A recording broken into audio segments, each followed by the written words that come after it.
Everyone thought she was powerless, that she would never see the betrayal happening right under her roof. She had known everything for months, and now the truth would shock them all. They thought their secrets were safe, that she would remain blind to their deceit.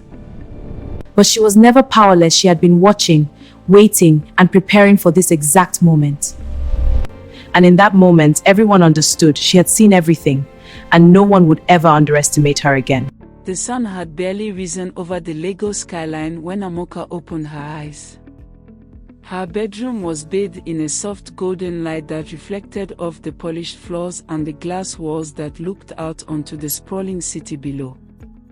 To the casual observer, she was the image of serenity, a beautiful, modern African woman in her early 30s, dressed in a flowing Ankara gown that complemented her strong posture. Her braided hair fell neatly over her shoulders, and her eyes, though calm, held a quiet intensity that spoke of a mind always observing, always calculating. She rose from her bed, her hands brushing lightly over the carved wooden furniture, every step measured, every breath deliberate.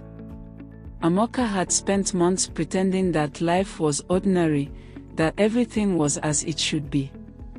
But beneath the calm surface, her world had shifted, and it had done so without her consent. Her husband, Chike, a man admired for his charm and business acumen, had secretly taken another wife. Not in the open, not with ceremony, not with any discussion of their marriage. He had done it in whispers, behind closed doors, in the shadows of the very home they shared. And Amoka had known about it.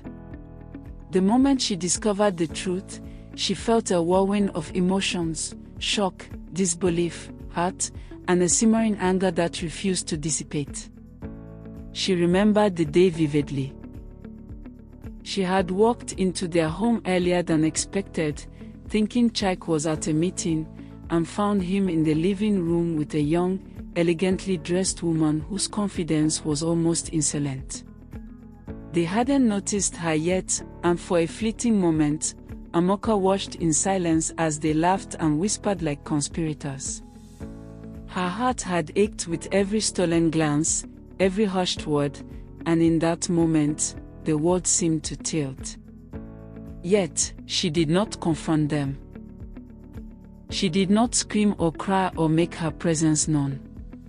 Instead, she retreated, letting the shock solidify into strategy. They think I am blind, in every sense of the word, she thought bitterly, but I see everything. I see every betrayal, every lie, every deceitful smile. From that day, Amoka began a plan that required patience, intelligence, and an understanding of human nature few could match. For weeks, she observed. She watched Chike's patterns, his interactions, the ways in which he tried to integrate Ifunanya into their household as though she had every right to be there. She noted the way the young woman's eyes lingered on possessions she had no claim to, how she moved through the house with the self-assurance that bordered on arrogance. Amoka catalogued every detail in her mind, every moment of carelessness, every whispered conversation, every small betrayal. She consulted trusted allies discreetly. A family friend who understood human behavior, a lawyer who could navigate property rights, and even a private investigator who confirmed her suspicions with evidence she could use later. She meticulously documented everything, every nuance, every hidden gesture, and every step that could one day be revealed at the perfect time. To the outside world, Amoka played her part flawlessly. She greeted Ifunanya politely, never allowing her hurt to show. She smiled at Chike, her composure unbroken, though inside, her mind was a storm. Every laugh, every gesture, every casual comment she made was measured, intentional, and part of a larger plan that she alone understood. She allowed them to believe they had power, to believe they had won, to to believe she was helpless and unseen. Months passed. Each day, Amoka's confidence grew.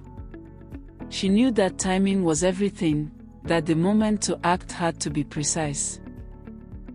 She began testing Ifunanya, watching how she treated the staff, noting her reactions when she believed no one was looking. She allowed Chike to continue his charade, noting every misstep and every sign of arrogance. With each observation, she strengthened her own resolve. They will see soon enough that power is never taken by force, but by patience, strategy, and intelligence, she reminded herself.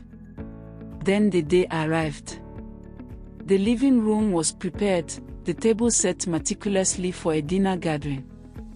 Candles flickered across polished cutlery, casting dancing shadows across the walls. Chike was nervous, even his practiced charm could not mask his unease. Ifunanya, confident yet unaware, moved through the room, believing she had already won the household. Amoka, composed and radiant, entered last, her presence commanding attention. She did not rush, she did not falter, she allowed the tension to build, letting every eye fall upon her before she spoke. "Chike," she said, her voice calm but resolute, "I know about your secret marriage." Silence fell. Even the air seemed to hold its breath. Chike's eyes widened, his mouth opened, then closed. Ifunanya's confident mask faltered, and she gasped softly, realizing for the first time that the woman she had underestimated was anything but powerless. Amoka continued, her voice steady, unwavering, "I welcomed you into my home, Ifunanya, because I believed in love and respect. But respect cannot be taken silently. It must be given and received." Her gaze swept over the room, landing on both of them, piercing, precise, and full of quiet authority. She explained, calmly, how she had prepared for this day, how she had secured her rights legally, how every action taken by Chike and Ifunanya had been observed, catalogued, and documented. Property agreements were under her name, business accounts under her control, and household decisions could no longer be made without her consent. Chike's face flushed crimson. His arrogance and charm dissolved in the presence of Amoka's quiet mastery. Ifunanya lowered her eyes, understanding the extent of her miscalculation. Amoka's lips curved into a soft, almost imperceptible smile. She had endured betrayal and humiliation, but now she held the ultimate power, the power of truth, strategy, and patience. After the confrontation, the house was quiet. Amoka walked to the veranda, the soft Lagos sunset spilling golden light across her figure. The city stretched beyond the horizon, full of life and possibilities, and for the first time in months, Amoka allowed herself a moment of peace.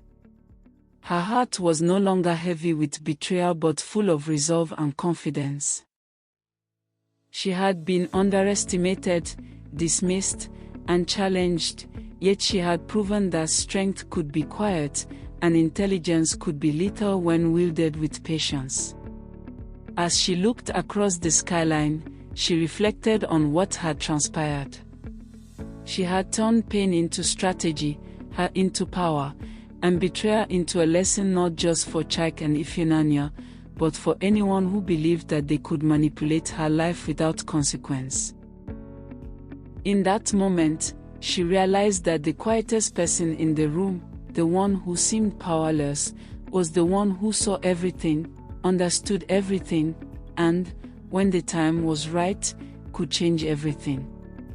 Amoka's story was not just about betrayal. It was about resilience, intelligence, patience, and moral strength. She had been tested by deception, challenged by arrogance, and yet, through careful observation and unwavering resolve, she had emerged victorious. She was a woman who understood that true power did not come from rage or anger but from composure, planning, and self-belief. And in that quiet moment, standing bathed in the golden Lagos sunset, she smiled, not with triumph over others, but with the satisfaction of knowing she had claimed her life, her dignity, and her respect back, irrevocably. The lessons of this story, whispered through every gesture, every word, and every calculated move, remain clear. Do not underestimate the quiet, do not assume patience is weakness, and never believe that deceit can remain hidden from those who see with clarity. For those who betray, the reckoning may come silently, with the force of intelligence, precision, and unwavering self-respect. And when it does, it changes everything. Thank you for watching. Do well to like, share and subscribe for more storytelling content.